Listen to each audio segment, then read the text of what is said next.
ایک مومن کے ساتھ حسن ظن کا کیا درجہ تھا وہ میں آج کرنا چاہتا ہوں۔ پہلی مثال مومن کے ساتھ حسن ظن،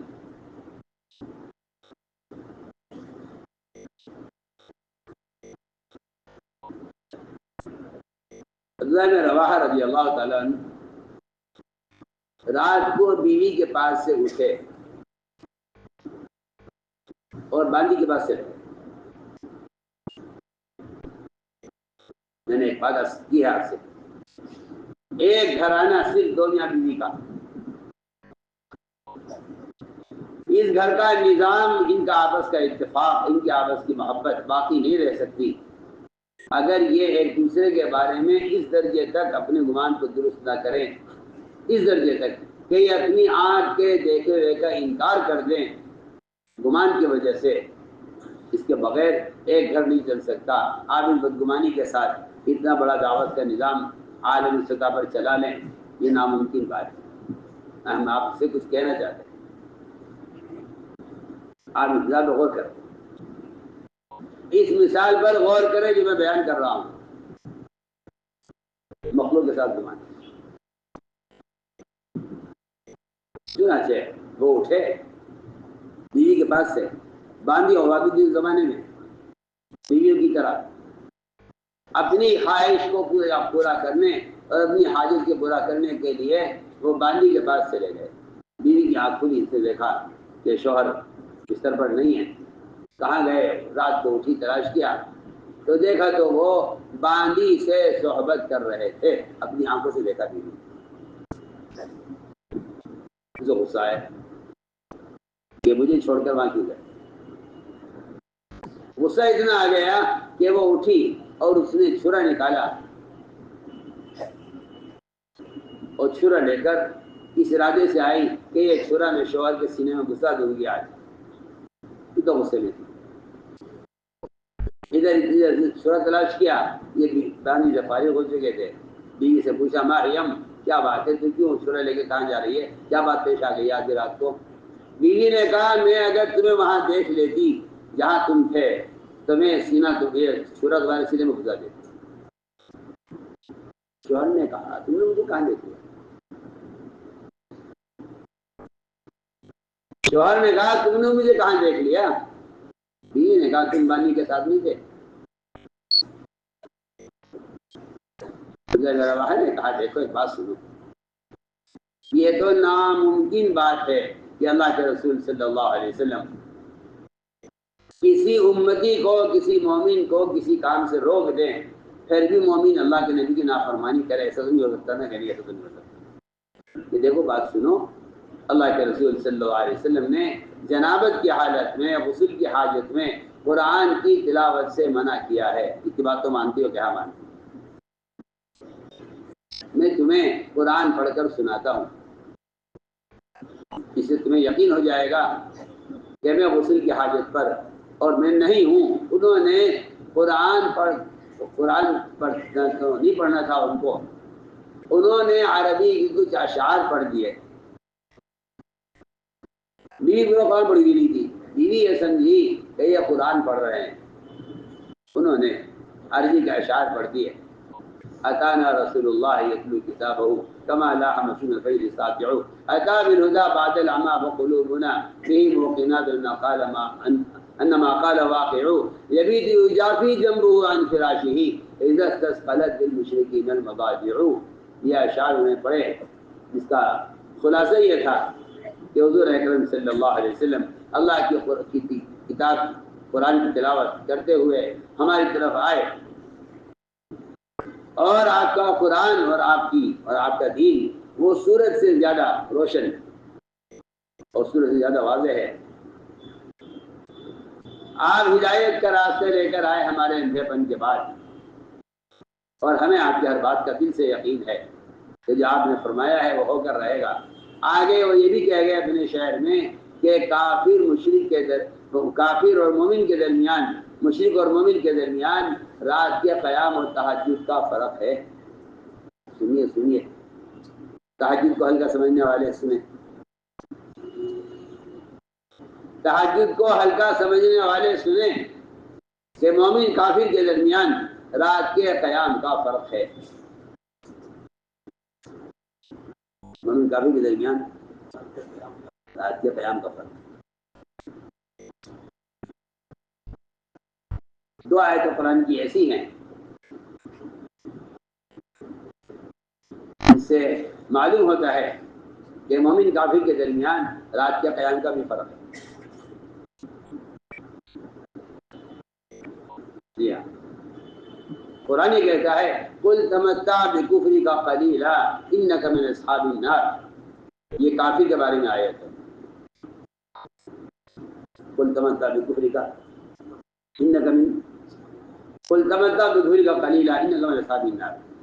کافر کے بارے میں اللہ فرما رہے ہیں قرآن میں کہ تو اپنے کفر کی وجہ سے کچھ دن دنیا میں مزے اڑا لے پھر تیرا ٹھکانہ جہنم ہے. اگلی آیت یہ ہے امن ہوا قانت آناء اللیل ساجدا وقائما یحذر الآخرہ ویرجو رحمت ربہ. آپ ان دو آیتوں کو غور کریں. ان میں کافر کے متعلق یہ فرمایا جا رہا ہے. یہاں عبداللہ بن رواحہ اپنے شعر میں یہ بھی کہہ گئے جبت یجافی جنبو عن فراشہ استسقلت تشبیہ المضاجع کہ مومن کی تو کیفیت یہ ہے، اس کی صفت تو یہ ہے کہ اس کا تو پہلو بستر سے دور رہتا ہے رات کو اللہ کی عبادت میں، جبکہ کافر رات کو پڑھ کر سوتا ہے تو صبح تک سوتا ہے. یہ کافر مومن کے درمیان انہوں نے اپنے شعر میں فرق بیان کیا ہے. میں درج کر رہا تھا کہ انہوں نے یہ اشعار پڑھ کر سنایا. بیوی سمجھو قرآن پڑھ رہے اور یہ اس کو یقین ہے بیوی کو کہ ایسا نہیں ہو سکتا کہ ایک مسلمان کو اللہ محمد صلی اللہ علیہ وسلم ایک کام کے کرنے سے روک دیں پھر بھی کوئی امتی نبی کی مخالفت کر جائے. ایسا تو ناممکن بات ہے. بھی یہ کہتی ہے کہ میں نے آپ کی بات کا یقین کر لیا ہے اور میرا گمان آپ کی بات کے بارے میں میرا گمان درست ہے اور مجھے آپ کے ساتھ اچھا گمان ہے کہ آپ نے ایسا نہیں کیا ہے. میری آنکھ نے غلط دیکھا ہے. میری آنکھ نے سوچیا ایک مومن کی بات کا ایسا یقین، ایک مومن کی بات کا اس درجے میں یقین یہ میری آنکھ نے غلط ہے. ایک صاحب شراب پی رہے تھے اور تمہوں نے دیکھ لیا، شراب پیتے ہوئے دیکھ لیا حضرت عمر نے. اچھا تم شراب پی رہے ہو؟ بتائیے اس سے عمر رضی اللہ تعالیٰ عنہ کسی کو خامخواہ متہم کر دیں، کسی کو بلا تحقیق یہ کہہ دے کہ تم شراب پی رہے ہو اور تمہوں نے دیکھ کر کہا کہ تم شراب پی رہے ہو. اس شراب پینے والے نے کہا قسم الذات عالی کی جس کے سوا کوئی عبادت کے لائق نہیں ہے میں شراب نہیں پی رہا ہوں. عمر نے فرمایا کہ میں اپنی آنکھ کے دیکھتے ہوئے کو جھٹلاتا ہوں. مجھے ایک مومن کی بات کا یقین ہے.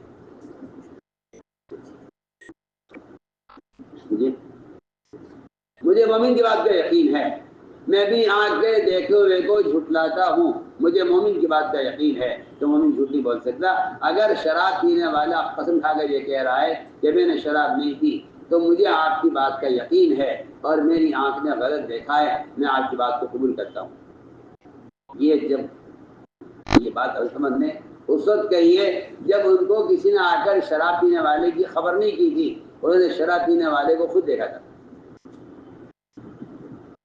شراب پینے والے کو خود دیکھا.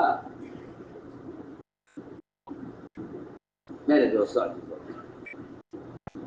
مجھے عرض کرنا ہے کہ مومن کے بارے میں بدگمانی اس کا جو فساد ہے اس لیے کہ سوال اس بات کا ہے کہ بدگمانی کی ابتدا کہاں سے ہوتی ہے؟ بدگمانی کی ابتدا کہاں سے ہوتی ہے؟ بدگمانی کی پیدا ہوتی ہے وہ شیاطین کے وساوس سے پیدا ہوتی ہے.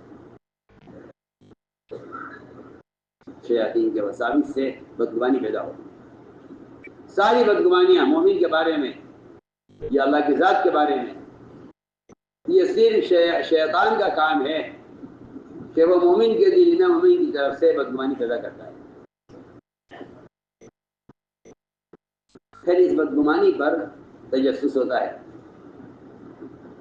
اس بدگمانی پر تجسس ہوتا ہے. تجسس آدمی جب کرتا ہے جب اس کے دل میں کوئی بات بیٹھ جاتی ہے کسی کے بارے میں تو پھر وہ اس کی تحقیق میں لگ جاتا ہے کہ تحقیق کرو کہ ایسا ہے یا نہیں. لوگ کہتے ہیں کہ ایک ایسا آدمی جس کی بات کا انکار نہیں کیا جا سکتا اور ایک ایسا نورانی چہرے والا آدمی جو جھوٹ نہیں بول سکتا اور ایک ایسا معتبر شخص جس کی بات کی تصدیق کی جائے گی، اس نے ہم سے کہا ہے کہ فلاں صاحب نے یہ کیا ہے. حدیث میں بالکل صراحت ہے حدیث کے اندر کہ یہ شیطان ہی تھا. لوگ کہتے ہیں کہ میں اس کو نام سے نہیں جانتا، شکل سے پہچانتا ہوں، سامنے آئے گا تو بتا دوں گا. فرمایا حدیث میں صاف حدیث سے روایت ہے، آپ فرمایا وہ شیطان ہی تھا جو تمہارے درمیان بدگمانی پیدا کر گیا. یا تو قرآن کی آیت کا ایک عجیب و غریب ایک ترتیب ہے. پہلے فرمایا اجتنبوا کثیر من الظن کہ بدگمانی سے بچو. آگے ولا تجسسوا کہ بدگمانی کی وجہ سے تجسس مت کرو. تجسس ایک ایسا مرض ہے کہ جب کوئی شخص، میں بہت اہم بات کہہ رہا ہوں، آگے کوئی شخص کسی کی اصلاح کے ارادے سے بھی تجسس کرے گا تو ایسا شخص حدیث کی کے الفاظ میں مفسد کہا گیا ہے، مصلح نہیں کہا گیا ہے. چاہے وہ پیر ہو، چاہے وہ شیخ ہو، چاہے وہ امیر ہو، چاہے وہ استاد ہو، چاہے وہ باپ ہو، چاہے وہ شوہر ہو. میں کہتا ہوں جتنے بڑے رشتے ہو سکتے ہیں تربیت کرنے والوں کے، اگر ان کی طبیعت میں تجسس ہے تو یہ مصلح نہیں کہلائیں گے، بلکہ حدیث کے الفاظ میں ان کو حدیث مفسد کہا گیا ہے. سنیے تو صحیح میں کیا بول رہا ہوں اور کیجیے بھی کیا کہہ رہا ہوں. پیر ہو، شیخ ہو، امیر ہو، شوہر ہو، باپ ہو، کسی کا کوئی مربی ہو، اگر وہ اصلاح کی غرض سے بھی آپ کے عیب کو دیکھنا چاہتا ہے تو حدیث میں فرمایا کہ یہ آدمی فساد پھیلانے والا ہے، اصلاح کرنے والا نہیں. آپ سوچیے.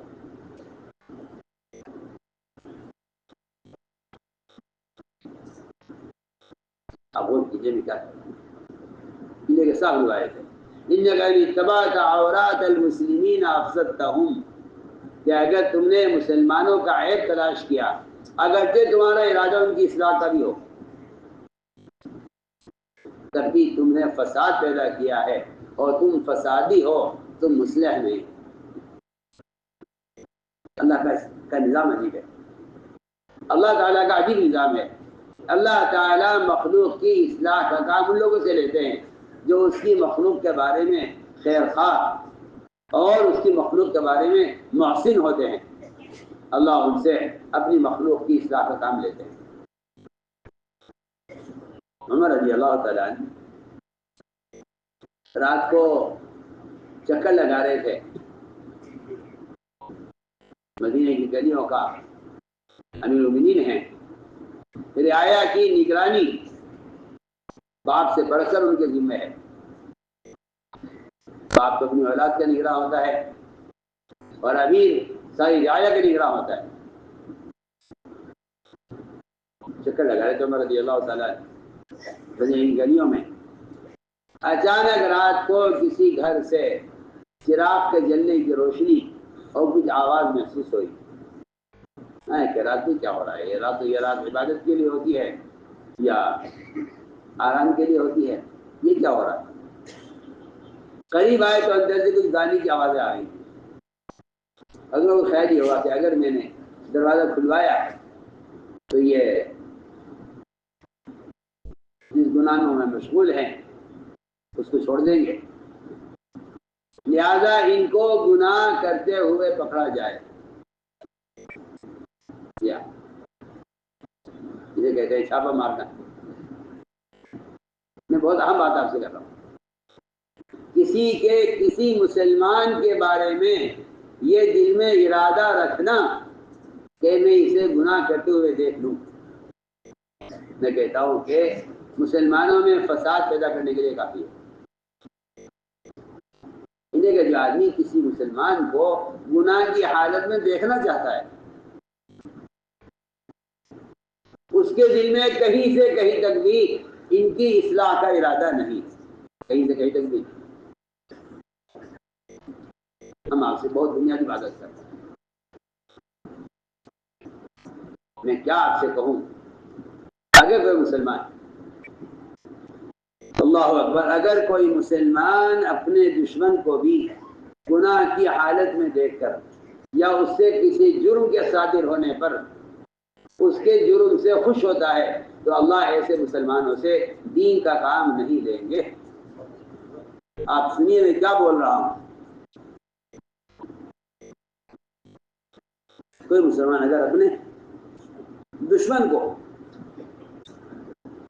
کوئی مسلمان اپنے کسی دشمن کے متہم ہونے پر یا اس کے کسی گناہ کے کرنے پر اگر کسی مسلمان کو ذرہ برابر مسرت ہوتی ہے یا غم نہیں ہوتا تو اللہ تعالیٰ ایسے مسلمانوں سے دنیا میں دین کا کام نہیں لیں گے. یہ میں بالکل آپ سے پکی پکی بات عرض کر رہا ہوں.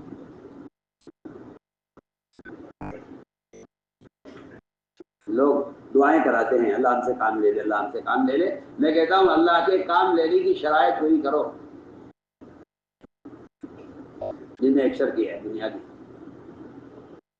کہ اگر آپ کے دل میں ذرہ برابر بھی اس بات کا ذرہ برابر بھی خیال ہے کہ آپ کا دوست نہیں آپ کا دشمن وہ کسی گناہ میں پکڑا جاتا یا کسی جرم میں پکڑا جاتا اور آپ کو اس سے خوشی ہے تو آپ یاد رکھیے گا کہ اللہ تعالیٰ ایسے لوگوں سے اپنی مخلوق کی اصلاح کا کام